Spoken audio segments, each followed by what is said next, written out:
Hi, good morning, good afternoon, everyone, and thank you to everyone for being here today for today's webinar on navigating the last mile, innovative neglected tropical diseases elimination with hard-to-reach populations. My name is Sara Pappa, and I'm the Director for Program Implementation at WIHER. It's a true pleasure to be here with all of you as we dive into one of the most critical challenges in global health today, ensuring that no one is left behind in our efforts to eliminate neglected tropical diseases, especially those living in the most hard to reach and underserved areas.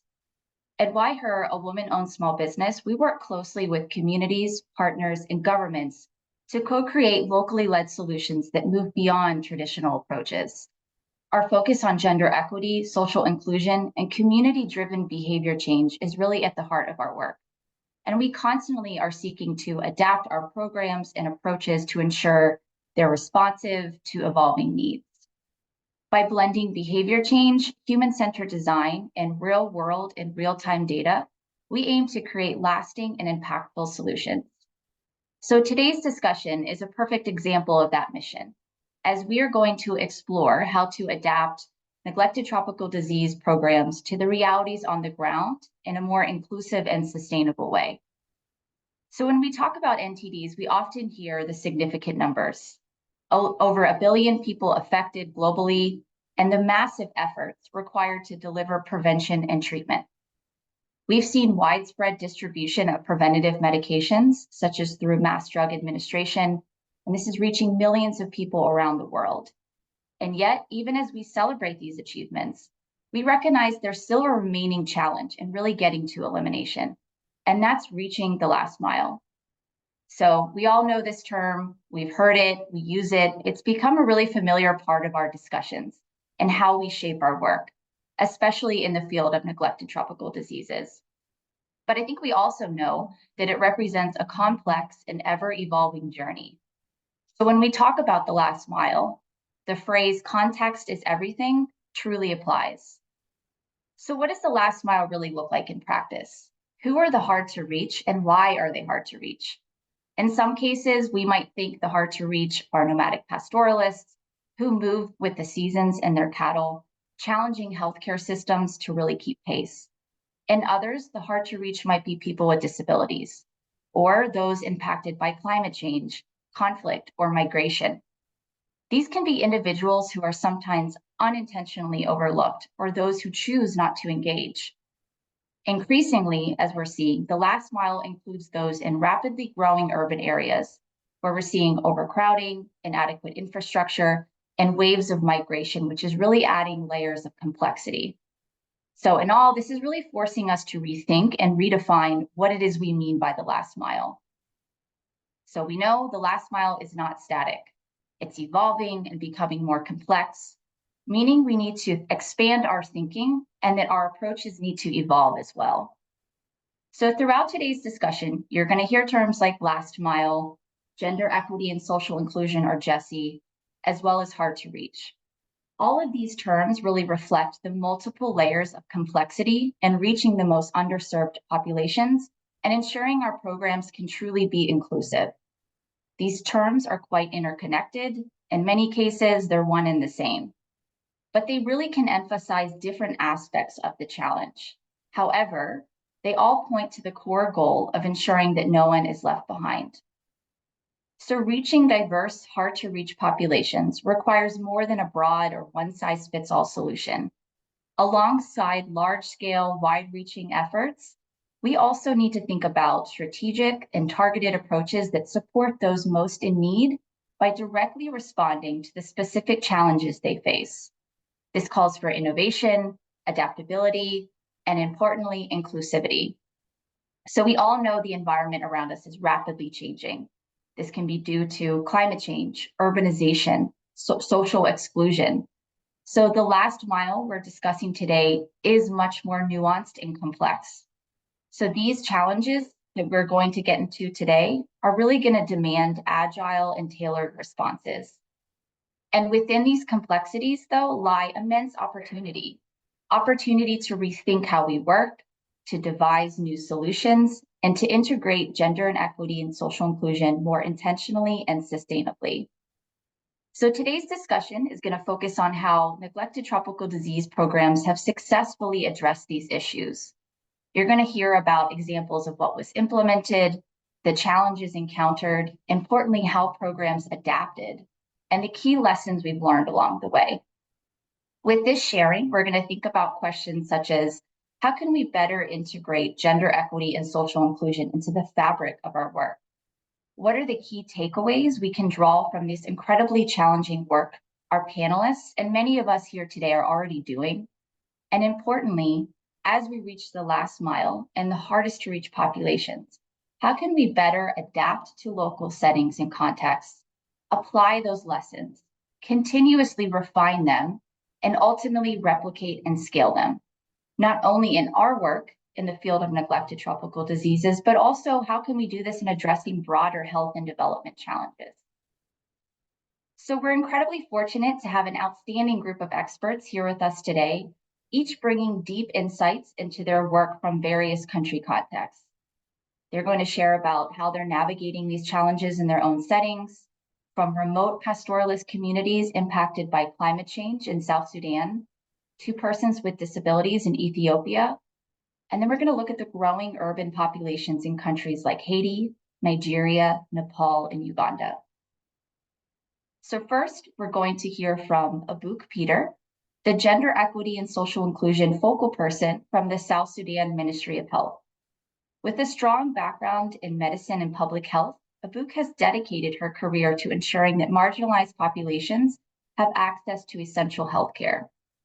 In South Sudan, where climate change is exacerbating the challenges of reaching mobile communities like nomadic pastoralists, Abuk will discuss how the Ministry of Health, in partnership with YHER, Christian Blind Mission, and the Carter Center, is adapting NTD services to meet these evolving challenges. With the support from NFund under the Accelerate, Resilient, Innovative, and Sustainable Elimination of NTDs project, or ARISE, they're introducing innovative strategies to ensure that essential services reach underserved populations. So her presentation is going to look at the importance of integrating gender equity and social inclusion and how community-driven solutions are truly critical, ensuring that NTD services are adaptive while also being inclusive and sustainable. So let's hear from Abuk. Hi, everyone. It's my great honor to be here with you today. My name is Abuk Peter, and I am the Gender Equity and Social Inclusion Focal Point working in the Ministry of Health, Republic of South Sudan. And today I'll be taking you through how climate change is affecting the lives in South Sudan and how it's affecting access to health services, particularly mass drug administrations for neglected tropical diseases.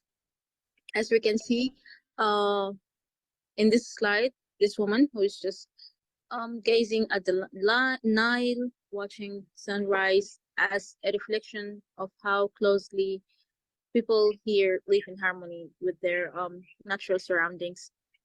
On the next slide, we can see the profound impact of the climate change on the lives in South Sudan. As we can see on the left, this farmer who is struggling with the unpredictable weather patterns that are jeopardizing or making it difficult for his agriculture. While on the right, we see the other extreme severe flooding that is destroying homes and displacing families. While in the middle or in the center, we see we can focus on the cattle herders whose livelihood depend on water and pasture lands. So this climate change or climate variability is disrupting the fragile balance, making it very difficult to find adequate grazing areas. So climate change here in South Sudan is more than just an environmental issue.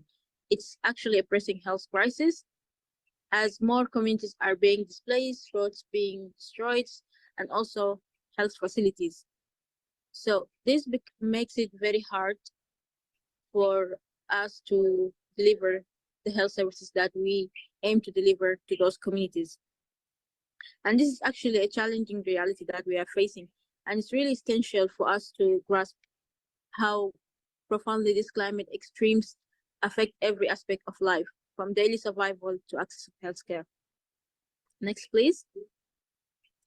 So the extreme and unpredictable weather events such as heavy rainfalls and droughts disrupt the migrating routes and isolate communities, making it more difficult for health services to reach them. So it's actually disturbing the balance between the grazing lands for people who actually keep cattle, and it makes them migrate to different areas in search for water and grazeland for the livestock, which sometimes can cause conflict over the limited resources. Next, please. So how is the climate change affecting NTDs or neglected tropical diseases? So during heavy rainfalls, which can lead to flooding, contaminated water can participate or contribute to a spreading of bacteria and waterborne diseases, for example, trachoma. Also, limited water resources or limited clean water resources can make it very difficult to keep up with the hygiene practices, which can also lead to the spread of trachoma or any other waterborne diseases. So it's actually essential to know that these unpredictable weather events do not just affect the roads and displace people, they also make it very difficult to find resources or like wash facilities, especially for women and the most vulnerable groups, which make it very difficult for them to access and receive MDA services. Next, please. So in order to address these challenges, we try to apply a gender equity and social inclusion lens, and we started that in Kaboita. So in Kaboita North, so we tried to apply a justice lens, and we did that through stakeholders meeting, community engagements, and rapid assessment. We actually we conducted a root cause analysis through a digital data collection tool, Kobo Toolbox, and the data was collected from 29 villages and 72 respondents in total, in which we came to the conclusion that there was a gender gap in the knowledge. Many women didn't know what trachoma was and how, or just accessing healthcare services. We also learned that there are some misinformations about MDAs in general in Kaboitanos, that there was misleading information. We also learned that there was a bit of mistrust, not totally mistrust, but people tend to not listen to the Boma health workers or the health workers in general. And people were more confident and okay with taking medication from male health workers rather than female health workers. We also learned that there was water security. Like we said, there's really limited water resources in some areas in South Sudan due to the heavy rains and the floods. And this leads to people migrating to very, very long distances. Sometimes they take 2 days to just find water, and sometimes not even clean water. You can't even use it to do any of the activities, for example, for drinking. We also learned that there was a limited access for men to health services because men are mostly engaged in cattle keeping, and often they travel to cattle camps, which are really in very hard to reach areas, which make it very difficult for the health workers to reach them and provide them with the mass drug administration services. So what are the next steps? So in the next steps, the local solutions after meeting with the local with the community and the local authorities. We came up with some of the recommendations and ideas. First, we have to establish a mobile health services or temporary MDA sites. This is to make sure that everyone in the community is reached and no one is left behind, even people that are very, very far. Also, to engage or like to identify community influencers, people within the community that are going to be our first priority when we are planning to do MDA, to start our MDA campaigns. Thirdly, we also try to identify community members who are going to promote innovative healthy hygiene behaviors and techniques, especially among women, and how to help them practice good hygiene. And lastly, we are supposed to engage the Boma health worker through training and local solutioning to better reach the communities. On the right here, we see this is a picture we took from the influencers training that we did in Kaboitanos after identifying the reasons why some people in Kaboitanos were not participating in the MDAs.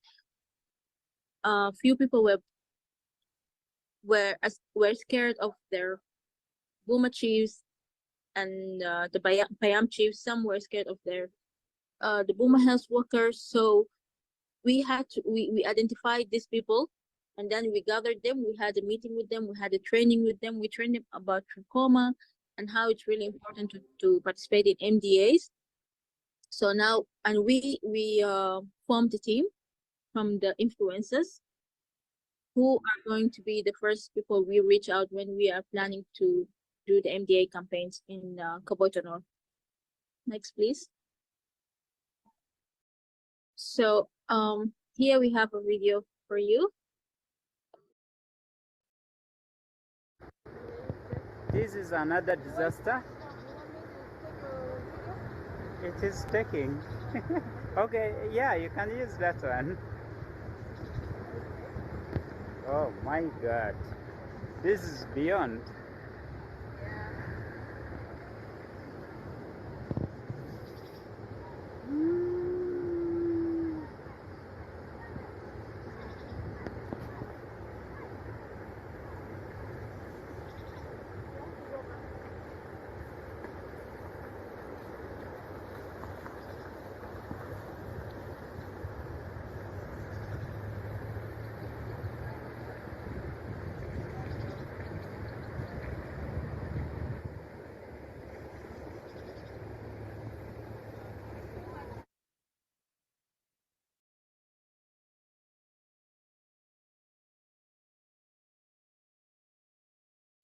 Yeah, so this video here is a live example of what we actually faced in Kaboitanos during the conduction of the root cause analysis.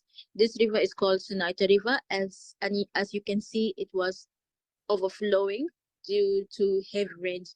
So this is actually one of the challenges that people in Kaboitanos are facing. When this river overflows like this, it's very difficult for them to move, to go to the other side, and it's very difficult for the health workers to go and reach those people in their areas. Also, we have some pictures from the for the team when they were camping in Kaboitanos during the conduction of the root cause analysis. And thank you. If you have any questions, any points to be clarified, you're welcome. Hi, everyone. It's my great honor. Wonderful. I want to thank Abuk for that very compelling presentation and sharing a bit about her experiences and what the team is facing in South Sudan.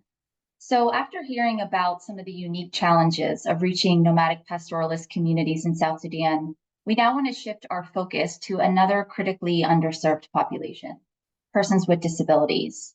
So just as nomadic communities are facing barriers due to their mobility and some of the harsh environmental conditions that they're forced to navigate, people with disabilities are encountering a different but equally complex set of challenges when it comes to accessing NTD services. So to shed light on this issue, we're going to hear from Solomon Gadisa, Program Manager at Light for the World in Ethiopia. Solomon brings over 17 years of experience in public health, having worked across academia, regional government, and international NGOs. So we're looking forward to hearing from Solomon. Thank you.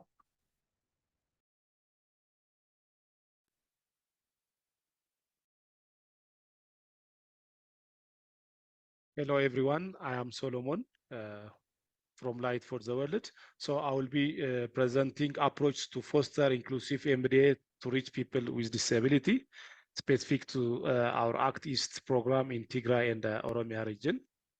Next slide.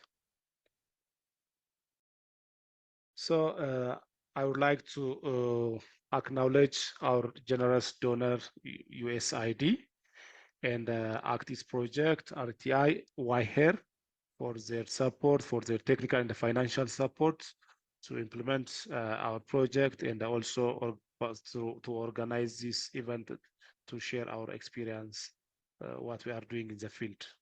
Next slide.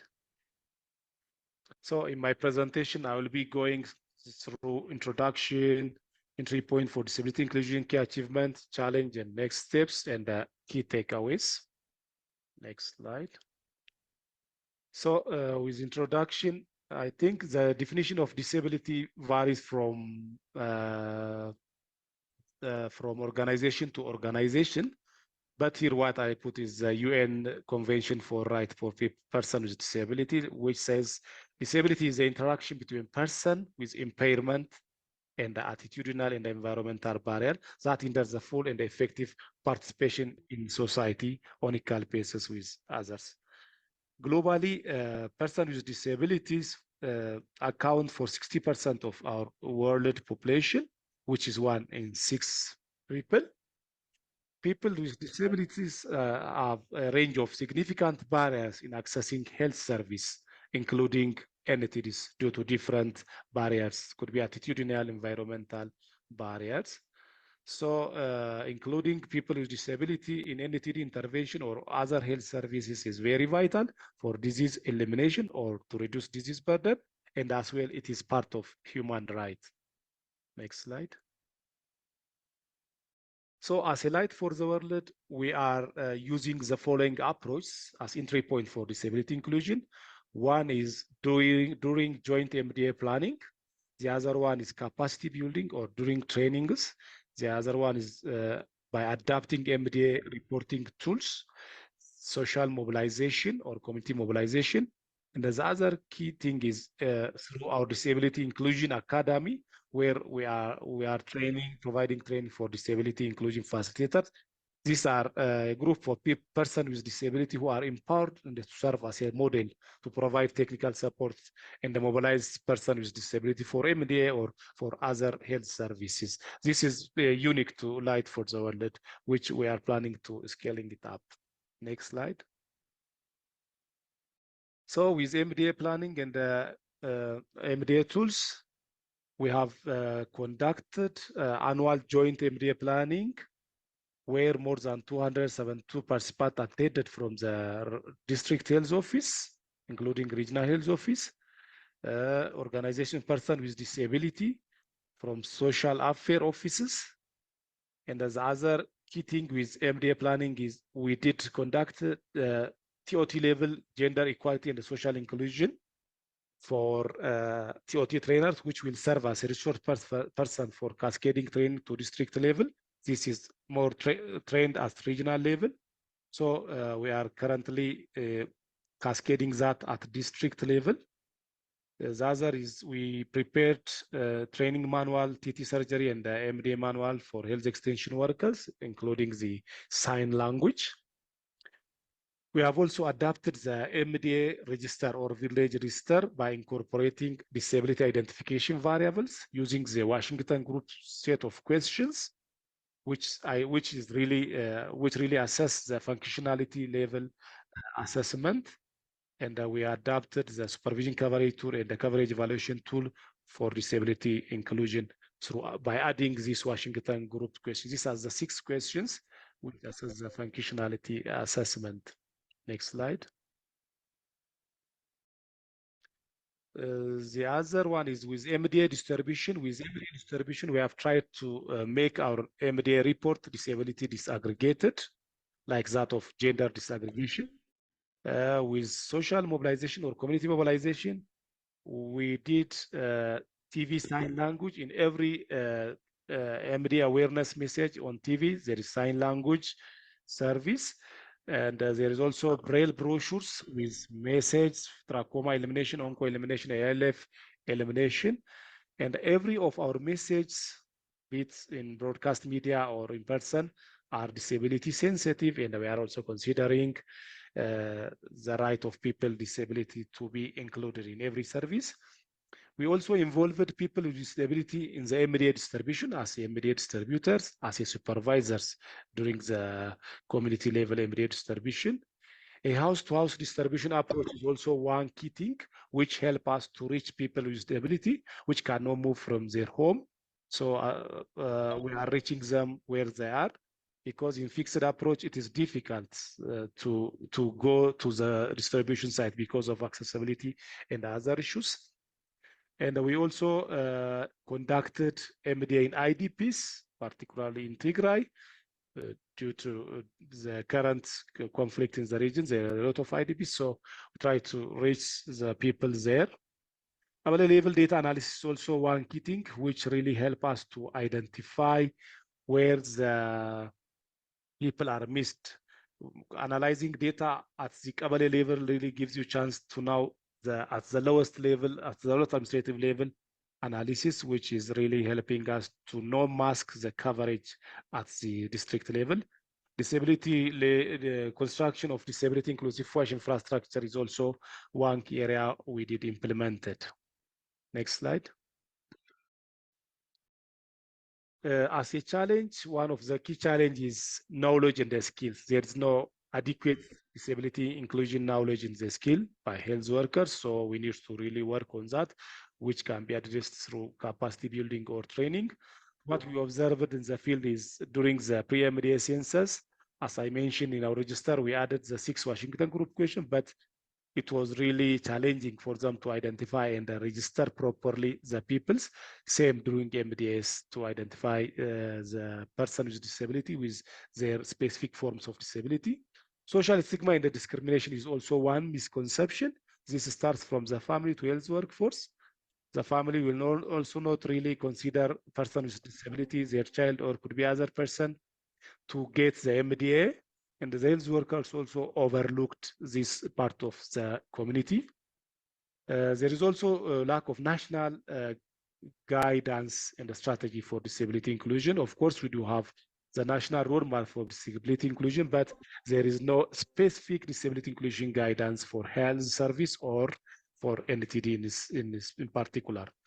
Lack of infrastructure for disability inclusion. There is no accessibility devices, assistive devices, information. There is no adequate braille brochure. There is no adequate service through sign language, using sign language. And finally, funding is also one critical gap or challenge to implement widely the inclusive MDA approach to reach out to the larger geographic area or scaling up in more strengthened manner. Next slide. As next step, we are planning to mainstream gender equity and disability inclusion in all NTD intervention, particularly in our project MD and TT surgery. We are also planning to scaling up gender equity and disability inclusion, capacity building, and awareness creation for health workers to cover the gap of knowledge and skill.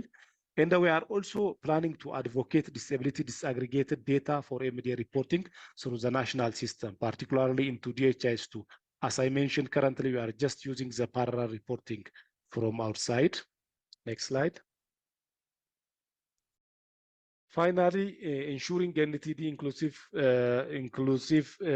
intervention in Ethiopia is vital. So it is part of the NTD elimination unless we are reaching to all eligible individuals or targets group. It is not reliable to get the NTD elimination. Data disaggregation is also one key thing. Unless you count in the record those persons with a form of disability, you cannot really identify their needs, and we cannot really get a chance to plan their need. You cannot get chance to plan specific interventions. So ensuring equitable access to NTD service promote health equity across the country and contribute to the broader sustainable development goal. In general, inclusion of marginalized population, strengthening the effectiveness of NTD intervention, bringing us closer to elimination target. These are really the key. We should not leave no one behind. Everyone should be included. Next slide. I think this is my presentation. Thank you very much. Thank you.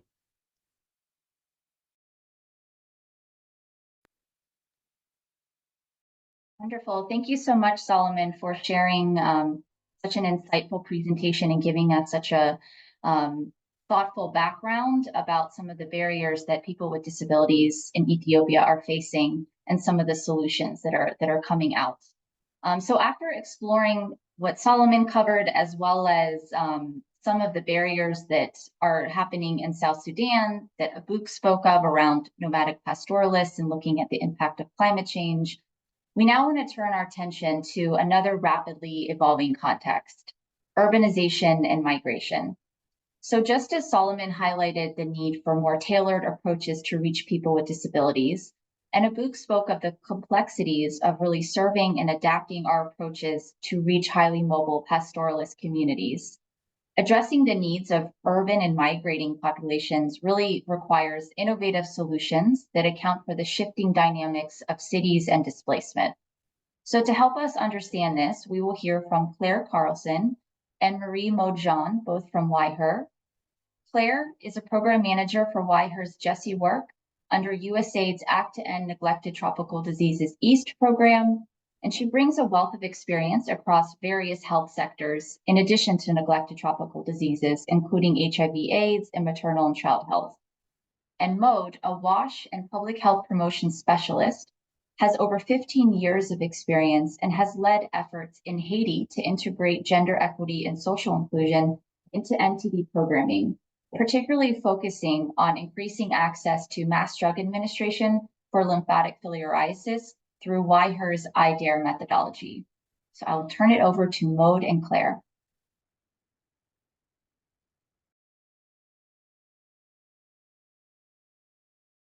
Hi, everyone. My name is Claire Carlson, and I'm a program manager at YHER, leading our work on USAID's Act to End NTD's East program. Hello, everyone. I'm Marie Modjan, and I'm a gender equity and social inclusion advisor at YHER. Claire and I are happy to be here today to present on reaching the hardest to reach in diverse urban environments. I want to start by acknowledging the many organizations that have a hand in the work you're about to hear about, including the Nigeria, Nepal, Uganda, Haiti Ministries of Health, as well as our YHER colleagues and our colleagues at RTI International. Rapid urbanization in Africa and Asia increasingly challenged the NTD community to adapt and innovate NTD service delivery. Historically, NTD have been associated with rural impoverished regions. However, NTD are increasingly becoming urban health concern. NTD can thrive in urban settings due to factors like poor sanitation, overcrowding, and limited health care. Urban NTD programs face distinct challenges such as identifying and reaching affected populations in densely population areas, as well as the transient nature of urban population, including migrants, refugees, and slum dwellers. These challenges make disease surveillance and control effort more complex. Socioeconomic disparities in urban areas can also exacerbate NTD prevalence, which marginalized communities often at higher risk. Building on what Mode shared, YHER increasingly implements a range of Jesse activities in diverse urban settings, To address these iniquities and social exclusion that is so common in NTD service delivery, support of our government partners. In this presentation, Mode and I will touch upon several types of activities like a formative assessment, social mobilization, and WASH promotion, and we'll share some key learnings from these different GESI activities from 4 different urban and semi-urban environments.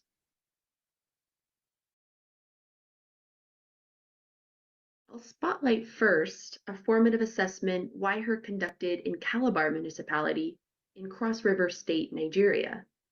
WHO data pointed to the need for onchocerciasis MDA for the first time in Calabar City in 2023. Being the first, the NTD program didn't have a lot of baseline understanding of the barriers Calabar might face to accessing and accepting the OV-MDA. So to address this information gap, USAID's Act East program led a rapid formative assessment in the city through 20 key informant interviews and 11 focus group discussions. The assessment found that Cameroonian refugees living in Calabar were vulnerable to miss the MDA. Many thousands of Cameroonians have fled across the border to Nigeria in the last few years due to violence and flooding in Cameroon, and Calabar is the major cross-river city that sits on the Nigeria-Cameroon border, and so it's home to a substantial portion of the Cameroonian refugees that are not living in camps. Our formative assessment found that Cameroonian refugees are likely a statistically invisible population in Calabar health services, including within MDA. A Cameroonian leader shared with us that Cameroonians living in Calabar will strive to avoid situations and services that force them to identify themselves as Cameroonian because of the stigma and xenophobia they face in the city. The Adapted Coverage Evaluation Survey also showed that 100% of respondents identified as Nigerian citizens, suggesting that refugees might not report their status due to fear of stigmatization, and therefore their MDA uptake and other relevant NTD behaviors are probably not well understood and difficult for us to address in program adaptation. For the next MDA, the program plans on including questions on residency duration to further explore migration's role in the OV transmission, and will strive to identify Cameroonian community gatekeepers who probably more discreetly and sensitively reach Cameroonians with information and medicine.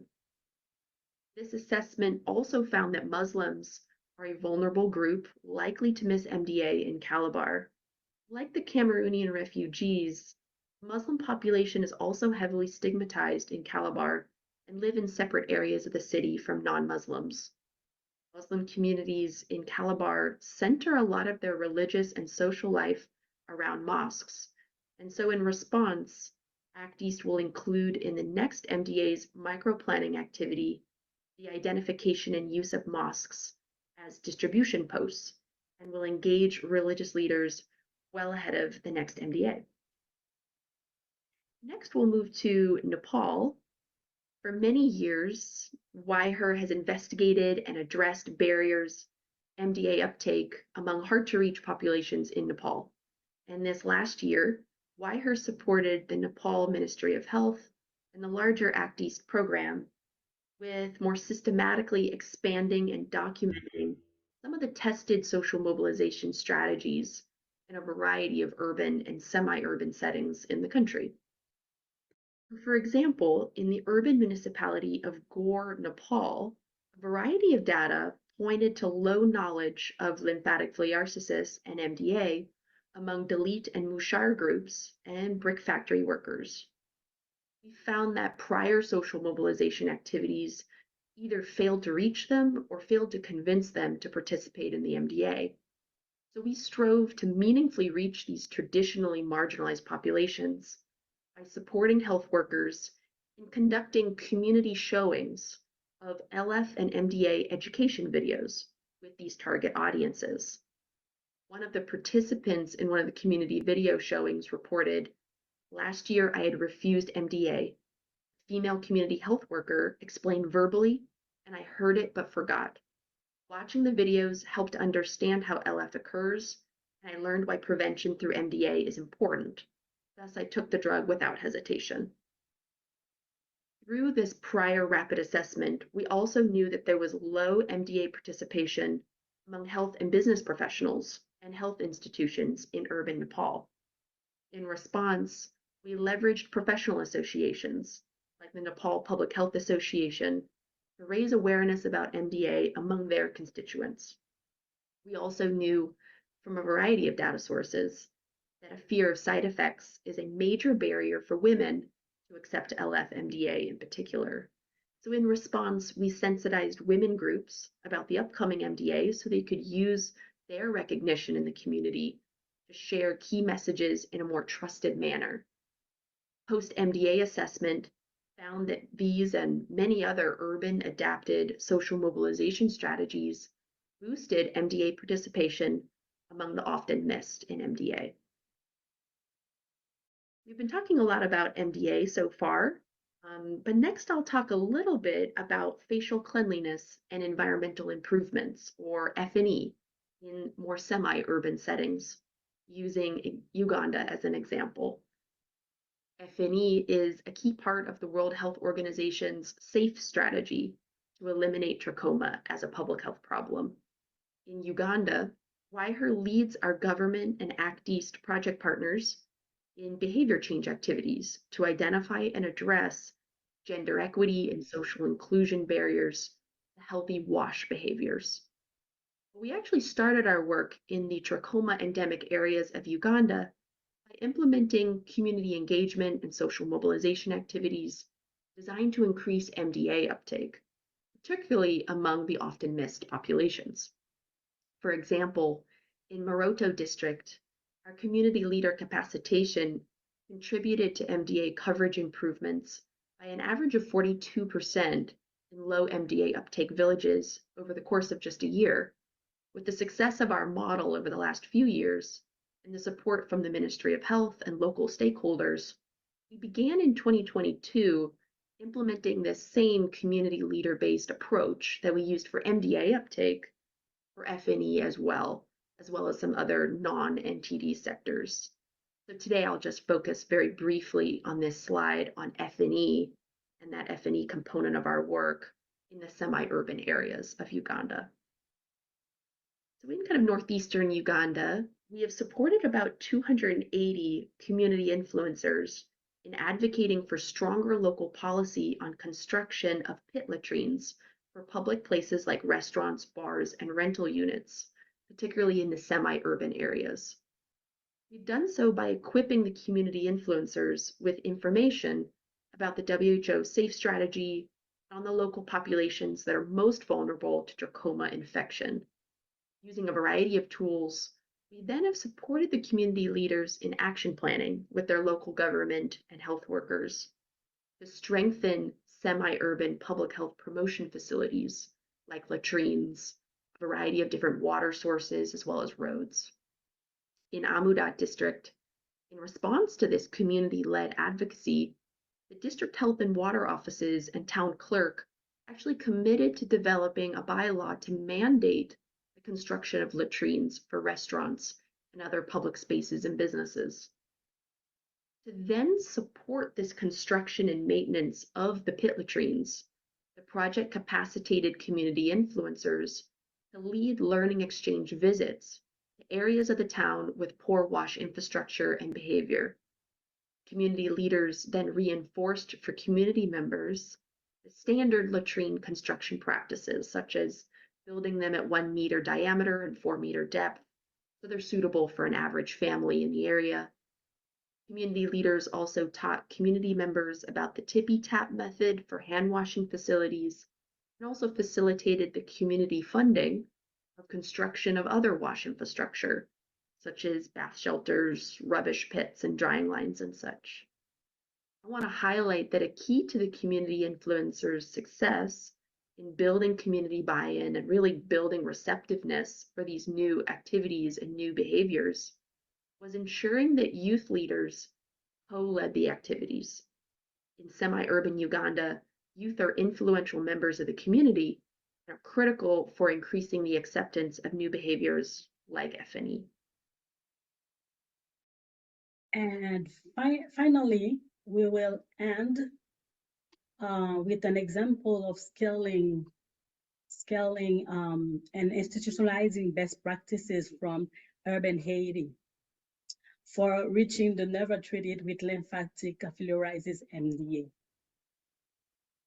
A variety of data sources and assessment in Haiti suggests just issue are a major reason for MDA refusal in urban community, as well as a lack of information about MDA and LF. In response, the Haiti Ministry of Health and the ACIS program capacitated regional health officials to form behavior change teams composed of community identified influencers in low MDA uptake neighborhoods. Wire equipped these community influencers with information about the root cause for refusal and low MDA uptake. With support from their local health facility, the community influencers designed and test behavior change and social mobilization solution with a cohort of never treated in the community and expanded successful solution to the larger community through outreach to community-based organizations, churches, schools, and marketplaces. They embedded their work within trusted local hospitals to increase community buy-in using WhatsApp group for urban residents uncomfortable with door-to-door informational visits and model MD uptake during distribution. The community leaders on the behavior change teams also have provided actionable insight to local government and project officials on how to better address just issue in LF response, such as improvement to the community drug distributor professionalism, knowledge and attire, and leveraging medical doctors in LF education sharing. The volunteers' action of the behavior change teams led the MD uptake of about 2,500 never treated and other community members and contributed to increase the MD uptake in the commune. The community leaders tested social mobilization strategies and learnings were then institutionalized through a variety of MDA resources that have been scaled across LF endemic areas of the country. For instance, WIRE and ACIS partners have established a national MDA social mobilization strategy, including social mobilization plans for each commune, a supervision tools, and the establishment of a pool of social mobilization advisors to supervise community leaders, promoters, and community drug distributors during MDA at the local level. ACIS also developed a frequently asked question handout for CDD to address common rumors and misinformation about LF and MDA in their work. And to address in particular urban women concern about side effects, the project developed hotline cards with a number they can contact in case they experience side effects. This year, WIRE also support the Ministry of Health in developing a new standard national training curriculum for all LF partners in Haiti that includes modules on gender equity and social inclusion, leadership, team spirit, sensitization, and communication techniques, especially for the drug distributors. The Haiti Ministry of Health and ACIS also designed a child-friendly version of an image album to specifically reach urban children with accurate information about LF and the preventive medicine. These MDA resources are grounded and responsive to the barriers to MDA uptake in urban Haiti. As you can see, there's the BCT community influencer using the child-friendly image box to sensitize children in the local regional standards to prepare for a school-based LF MDA. As I wrap up us, a consistent team running through this multi-country work is the importance of building trust among urban hard-to-reach population in order to galvanize their participation in NTD prevention activities. This presentation has highlighted understanding who is not participating in NTD prevention activities and the root cause for why. and then capacitating and leveraging respected community identified sources to increase understanding and buy-in in trustworthy and culturally sensitive ways. I would say that this urban sensitive work YHER is implementing with our partners and this key learning on trust will be critical to apply and adapt to endemic countries really around the world to help them reach their elimination goals. And in doing so, I'd suggest the global NTD community can really challenge our perspectives on what settings and populations constitute this proverbial last mile. Yeah, definitely, Claire. Thank you all for your kind attention to this presentation on reaching special population in urban environments. Thanks so much.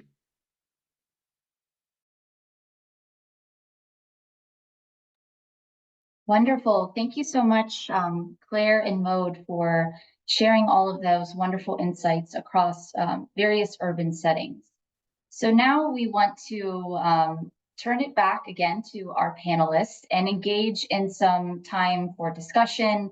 And we welcome questions through the chat where we want to just have some discussion with our panelists today now following those presentations. So we did receive a few questions through the registration process, as well as some questions throughout some of the presentations so far. So we're taking track of those. But I want to just invite our panelists to come on, and we're going to engage in a little bit of discussion. But as we discuss, please feel free to continue using the chat. And for anything that we don't get to today, since we just have about a half an hour, we will surely follow up after the webinar with responses to any questions that we are not able to address. So perhaps starting with Abouk, I want to go into kind of the topic of the context that we're working in and kind of the complex dynamics of some of the countries and settings where we are providing NTD services. So Abouk, I did have a question that came in originally during the registration around more broadly how the Ministry of Health in South Sudan is addressing some of the challenges posed by climate change.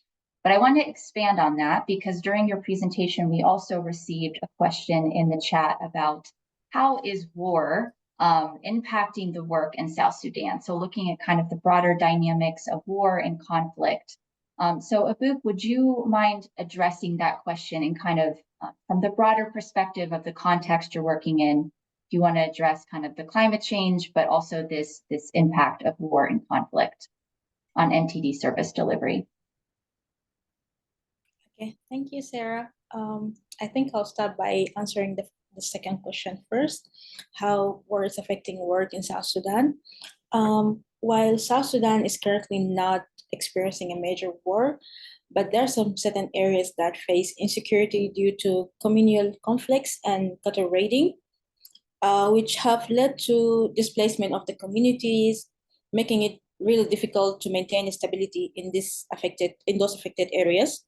So this insecurity sometimes complicates operations that are mainly led by humanitarian organizations. Also, it makes it very difficult to access the vulnerable populations. So yeah, that's how the conflicts are affecting work in South Sudan. Coming to the first question, what is the Ministry of Health doing in regards to the climate change? Start my video. Okay.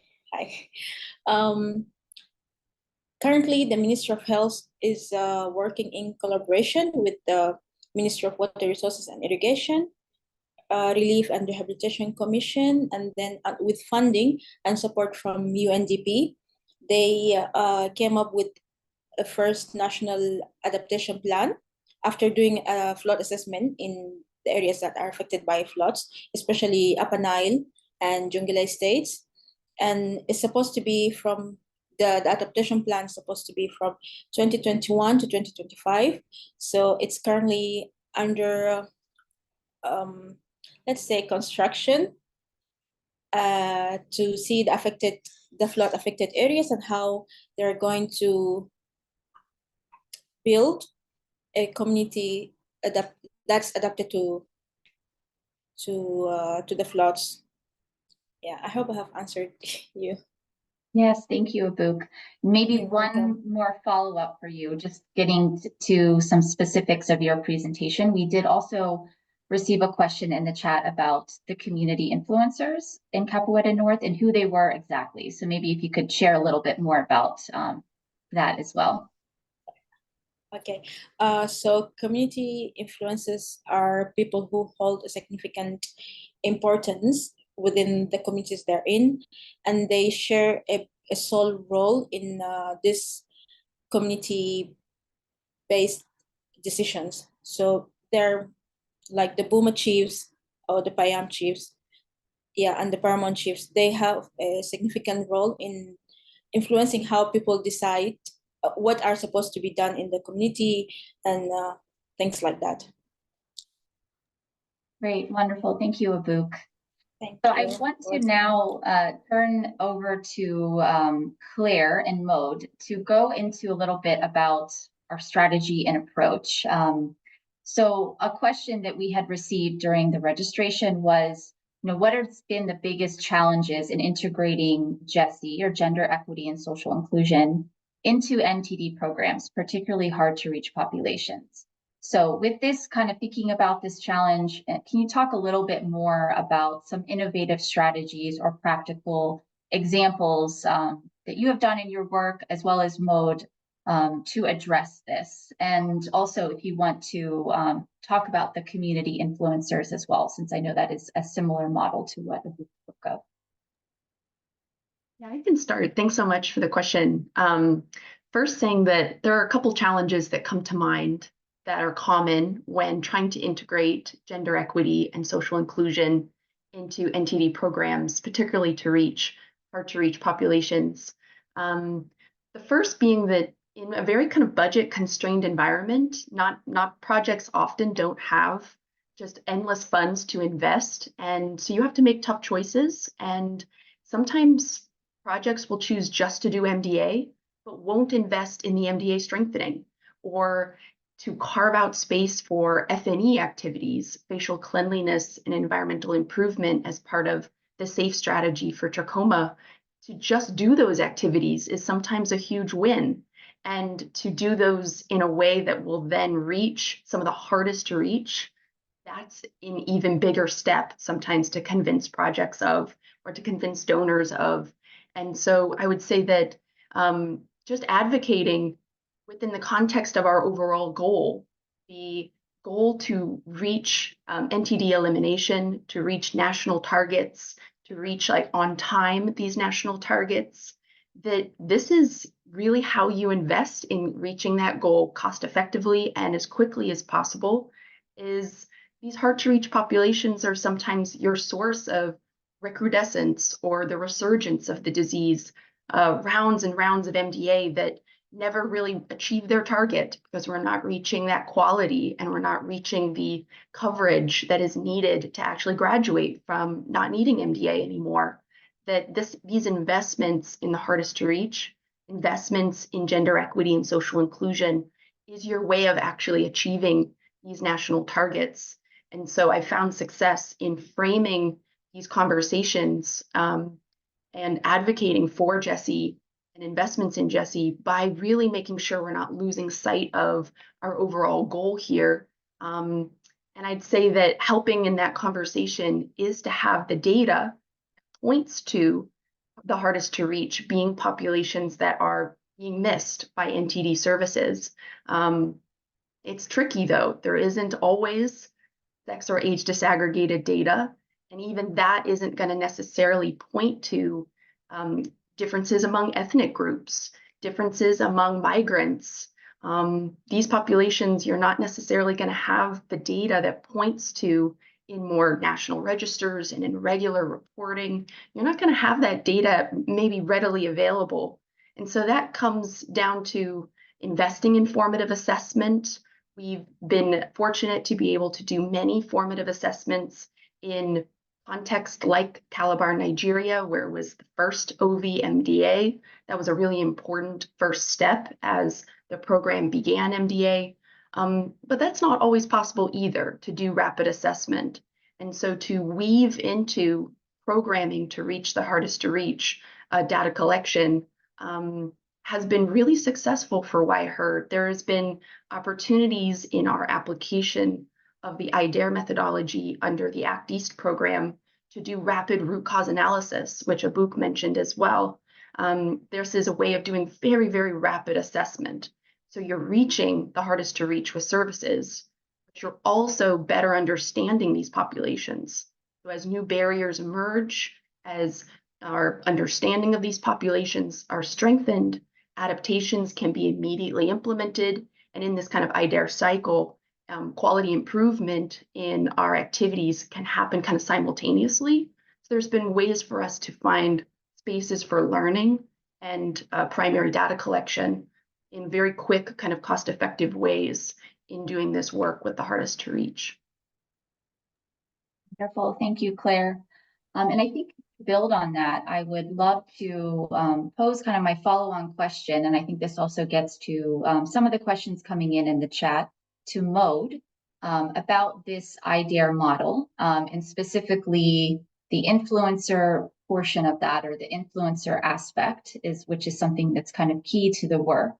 But there also was a question about how do we address population that doesn't even want to hear about MDA, or there's just a lot of resistance. So what do we do? And I think that the influencer model is very connected to that. So Mode, I would love to hear from you if you can talk a little bit more about this, and if there's any kind of specific insights or your own experiences from Haiti that you could share.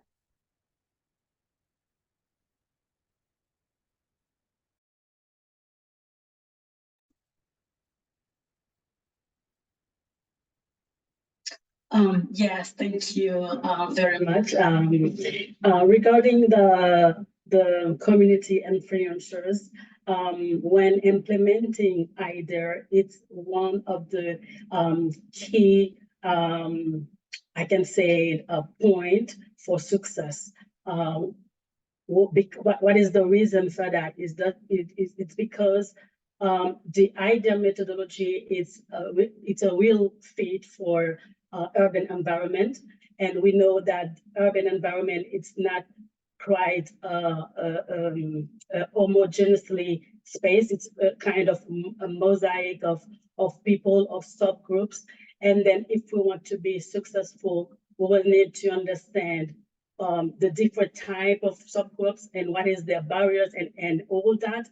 And this is where the community influencers really play a serious role, because they are people from the community itself that has been capacitated to talk about gender equity, social inclusion, and very often their intervention will not affect the social dynamic in their subgroup. So their intervention become very important, because we can work with the subgroup, with people being part of this group, and providing them with the right information, and with people they trust. So the community influencer basically are people that are trusted by the community, that was identified by the community during our dialogue in root cause analysis, and then those people became the arm of the program, so that we can reach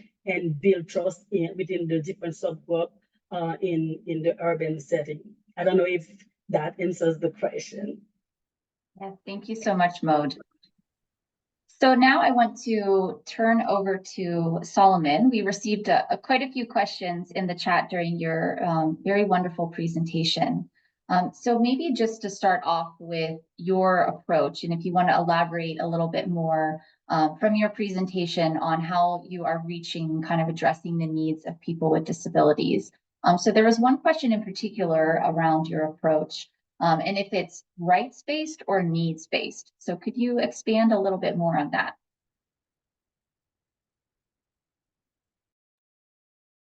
Thank you. I think as a Light for the World, we are currently working as using the social and the human rights-based approach, which is more of the need for persons with disabilities as a human right. And again, the barriers for disability, as I try to define it. Disability is impairment plus the barriers, which is more of related to societal bias. So we are currently operating using this right in a social approach for that question. Maybe again related to that question, if there is any data, prevalence data, status data to Ethiopia, there is no specific disability status data in Ethiopia. There are some small trials, like some small scale assessments, but not wide, nationwide assessment. Then maybe it is planned. It will be part of the upcoming national census. But currently, we are estimating from the WHO estimation, which is around 60 to 70%. Thank you. Great, thank you, Solomon. And maybe just to add as well, or kind of follow on in that line of questions, we also received one about what's been done so far in terms of influencing policy around this. Yeah, thank you. With policy, with General Life for the World, currently we are working with the National Federation of Persons with Disability, which is the main entry point for advocating for persons with disability. And again, we are working with Women and the Social Affairs Ministry. These are the key sectors which work to address people's right for persons with disability. But with NTD, we have conducted like awareness creation workshops, like to create awareness to avert the misconceptions, stigma, and the discrimination related to persons with disability, just to get all people access our NTD services. So we are currently advocating for more disability disaggregated data inclusion, because unless you count and account it, it's difficult to address the need of this person with disability. So there are plans, but still we are working through the federation, and also there is Disability Inclusion Academy, which is one key entity in Life for the World, which really serves as an advocacy platform. Thank you. Wonderful. Thank you, Solomon. Okay, so I want to switch to another question that came up in the chat about any approaches that we all might be using to, I think, engage health workers around MDA, but specifically addressing any attitudes among health workers and how that kind of impacts, I would assume, our ability to kind of reach these hard to reach populations. So maybe starting back with Claire, can you talk a little bit about perhaps how we've engaged health workers, community drug distributors in some of the community work, and if there's been anything to address kind of attitudes or misconceptions? Yeah, absolutely. I think we've talked a lot today about the influencer model and kind of that IDARE methodology, really grounded in using trusted local leaders, people that have influence in a community, and they're not necessarily health workers. However, this influencer type model, it only works by working through that local health facility. And so I don't want to misrepresent that this local leader kind of based work and social mobilization and community engagement, getting education and information about NTDs and an MDA via local leaders is somehow bypassing a health worker. And they're incredibly influential members of a community. And sometimes when we do build teams of community leaders, it sometimes does include those health workers because of their special kind of influence, depending on the area. It is really context specific. But every time we're implementing an influencer model in many, many countries across the ACT East program in particular, we are always working through health workers. And I can maybe take an example from Nepal, where it really starts at that local health facility through assessment and looking at the MDA registers, identifying that a certain catchment area is a particular place where there is low coverage, where there are key populations like Dalit or Mushar that are not accepting the MDA for a variety of reasons. Going to that health facility and beginning with combing through the registers, looking at who missed, what kinds of people missed, and doing that process with the health worker. It really builds that data ownership, that sense that this is their data and this is their MDA, and then brainstorming who are we going to include in a influencer team, that's really with that health worker who knows their community best. And they're the ones who might be calling or knocking on doors to ask, would you be willing to be a community influencer, providing capacitation support to someone like a journalist who has no maybe health background, but holds influence and a platform in the community. So that health worker is the one who's actually doing that outreach to the leader, to the influencer in the community. And then they're the ones who are following up on WhatsApp. They're monitoring the activities. They're the health professional, not the community leader. And so there is this constant kind of monitoring and support coming from that health facility. In the Nepal context in particular, we've seen a lot of success in even influencers working with the health workers as they do social mobilization, because they do hold a lot of influence in the community. And we found that capacitating the health workers is a really sustainable way of doing this work, because then they're able to meaningfully engage community leaders going forward for even non-NTD type work. So it's really important for us. A cornerstone of our work is to be working with that health worker. Thank you, Claire, for sharing that. And I would love to just elaborate or kind of further build on that answer and hear from Solomon. Solomon, I know in your presentation you talked about training health workers or community drug distributors around recognizing the needs and reaching people with disabilities. Do you see this kind of similar issue of seeing attitude or kind of resistance or just need for more capacity development of health workers in addressing this unique issue? Can you elaborate a little bit more on that? Yeah, thank you, Sara. Yeah, it was one of the critical challenges, by the way, in our implementation. Most of the time, as I tried to highlight it in my presentation, when we were doing this pre-MDA census, children with disability were left behind. They're not registered. There is still misconceptions from the family, from the community, as well as from the our health workers. So when we go back in the probe, they may tell you they have 5 children, but maybe 6. They leave 1, not registered in the registration for MDA, because they thought like this treatment is just for well-doing people, something like that. Like people with disability are not really as such important to receive those treatments. This is what we observed from the family side, and we know this is for all. This child should be registered and get the medicine. The medicine is for everybody. This is what we were doing. And again, with health workers, they also overlooked during the treatment. They don't want to, try to reach to those child with disability or other persons with disability due to this misconception and knowledge gap. So I think we try to address that with our awareness creation programs. And again, we are trying a little bit on doing the capacity building, what's disability and how can it be included to get the service. So that is really was a critical gap, and it's again where we need to really work hard. It's not sufficient what we are currently doing on that area. Thank you.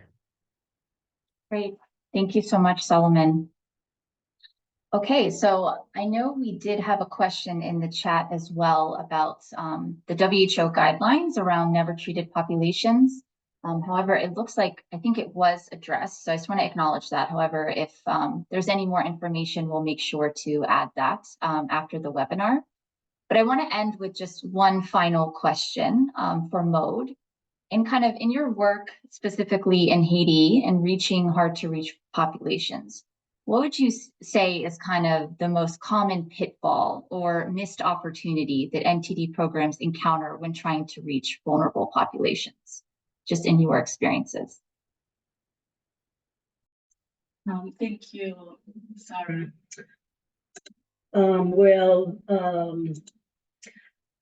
One of the pitfalls I can think of is the fact that program in urban setting tend to conduct blanket IC campaign,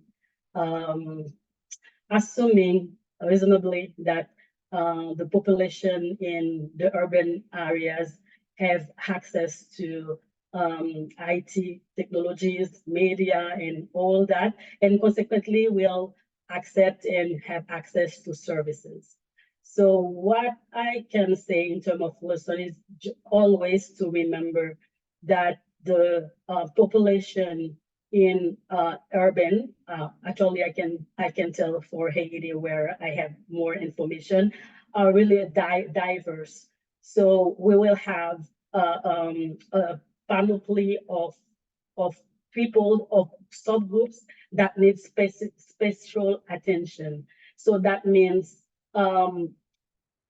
we need to understand, we just saw that in the presentation, the first thing is really to know who is there and what is their specific needs and barriers, and to adapt our IEC and social mobilization intervention to those specific groups. So that's why I will say it again, that IDEA methodology is one of the methodology very adapted for this kind of environment, because all the process of IDEA will follow the natural path that you need to identify the subgroups, to understand the barriers, and also to tailor locally adapted solution so that we can reach the hardest to reach. And it's proven it is a very cost-effective approach. So, and then to capacitate the community influencers or our institutional partners, it's really a cost-effective approach to reach the hardest to reach. Yeah, I think that's what I would say. Program in urban area to avoid. Don't do blanket IEC campaign, social mobilization, assuming that everybody will have access. It's not true. Wonderful. Thank you so much, Maud. Okay, so I want to go ahead and start to wrap us up. So as we kind of approach the end of today's session, I just want to take a moment to reflect on some of the key points that stood out from our discussion. The challenges of reaching hard to reach populations, as we've heard today, are indeed complex. But we are hearing that there's really some innovative approaches that are coming out that were shared by our speakers that are really highlighting some transformative work that's being done to overcome these challenges. So first, I just want to extend a heartfelt thank you to our incredible panelists, Abuk Peter, Solomon Gadisa, Claire Carlson, and Marie Mojan.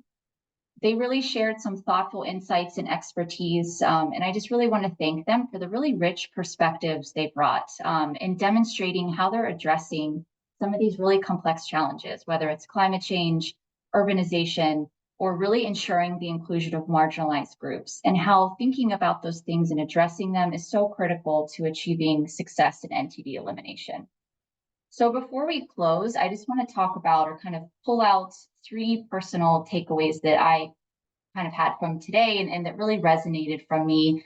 And I think when I'm thinking about this discussion and beginning when I posed the question of what do we really mean by the last mile, there's kind of 3 pieces that I'm hearing today and that I'm going to take away from this webinar. I think the first that we're seeing is that the last mile, the context can be really unpredictable. And that's where this adaptability comes in. I think we heard that word used quite a bit today, and it really is so important. The importance of flexibility and adaptation in NTD programming was really emphasized. For example, in reaching more mobile populations, nomadic pastoralists, such as those impacted by climate change in South Sudan. So Abuk really shared a lot of insights around kind of taking this gender equity, social inclusion approach, but based on what they're learning through more rapid means, through this kind of digital root cause analysis tool, they were able to, really ensure that the right people are involved, these community influencers. And I think it shows the power of having more locally driven, locally rooted solutions to some of these changes, especially when something is so unpredictable as climate change. So having those people in place that are equipped with the knowledge and the solutions and the tools to address some of these challenges, it can really help NTD programming be a lot more adaptable, and still achieve their goals. Then if we kind of think about Solomon's discussion about the inclusion of people with disabilities in Ethiopia, it really reinforced this kind of element of data, that real progress really starts with our data, and it's really at the core of our work. So he talked about a lot of different methods for capturing more nuanced data so that we can really inform NTD program managers, implementers, decision makers on how to really reach and understand and ensure that there's impact and access for people with disabilities. In some ways, when we think about last mile, it really lies with our ability to collect, analyze, and act on data that really reflects those nuances and really reflects those lived experiences, for example, of people with disabilities. So in some ways, the last mile really starts and ends with that more adequate real-time data. And then finally, Claire and Maude shared experiences from Haiti, Nepal, Uganda, and Nigeria. And I think one thing that really sat with me in Maude's initial kind of thoughts in the presentation was that when we thought about last mile, I think, traditionally it was thinking about more rural or remote communities, but it shows that the concept's really evolving and talking about what we consider to be first really reaching remote areas has now evolved and kind of moved into these more urban or semi-urban environments, which is bringing their own layers of complexity. But also, going to this issue or, topic of these community influencers, I think the key piece that we really saw from their presentation was that using these community influencers, the key ingredient that brought was this element of trust. And by having that, you can better understand the really kind of intense and dynamic social fabric of urban communities. And as Maude said, you can't just do kind of a blanket approach. You have to really understand the kind of dynamic patchwork of different communities within a given urban setting. So having that type of methodology, such as the IDARE methodology, that's continuously kind of identifying those issues and barriers, but then engaging the most influential and most grounded people that have the most trust in those communities is really, really key. So these examples collectively really serve as a reminder that addressing NTDs is not just about reaching more people. It's about ensuring that our services are accessible, inclusive, and responsive to those really diverse and evolving communities that we're serving.